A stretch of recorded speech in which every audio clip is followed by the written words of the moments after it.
શ્રી કૃષ્ણનો સંદેશ જે લોકો સવારે વહેલા નથી ઉઠી શકતા તેમના માટે.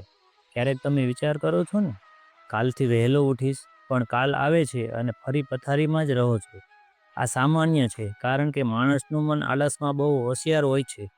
પણ સાંભળો, વહેલું ઉઠવું એક આદત નથી, એ એક શક્તિ છે જે તમારી આખી જિંદગી બદલી શકે છે.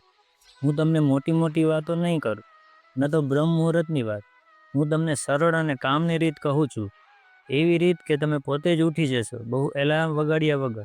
સૌપ્રથમ એક વાત સમજો, વહેલું ઉઠવાનો ફાયદો ત્યારે જ મળે જ્યારે તમે દિવસે પાછા સૂતા નથી. જો તમે સવારે વહેલા ઉઠીને દિવસે 2 કલાક સૂઈ જાઓ, તો તમે જીતેલો સમય ફરી હારી જાઓ છો. સમય ત્યારે કિંમતી બને જ્યારે તમે તેને તમારા જીવન બનાવવા વાપરો, ન કે ફરી ઊંઘમાં આપી દો. વહેલું ઉઠવું એક દિવસનું કામ નથી, એ એક રાત પહેલાંથી શરૂ થાય છે. રાત્રે તમે સમયસર સૂઈ જશો ત્યારે જ સવારે ઉઠી શકશો. એક સરળ નિયમ યાદ રાખો, જો તમે 18 વર્ષથી મોટા હો તો 6 કલાકની ઊંઘ પૂરતી છે.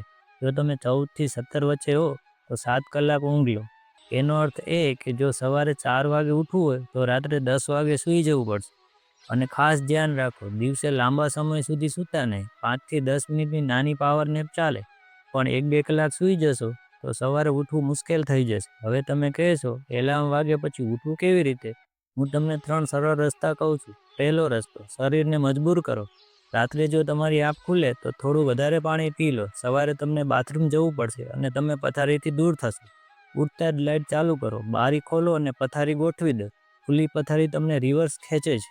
બીજો રસ્તો, મનને આદેશ આપો. યાદ છે ને, જ્યારે તમારે સવારે અગત્યના કામ માટે જવાનું હોય, ટ્રેન કે ફ્લાઇટ પકડવી હોય, ત્યારે તમે સરળતાથી ઉઠી જાઓ છો, કારણ કે તમે રાત્રે જ મનમાં નક્કી કરી દીધું હોય છે, મારે ઉઠવું જ છે.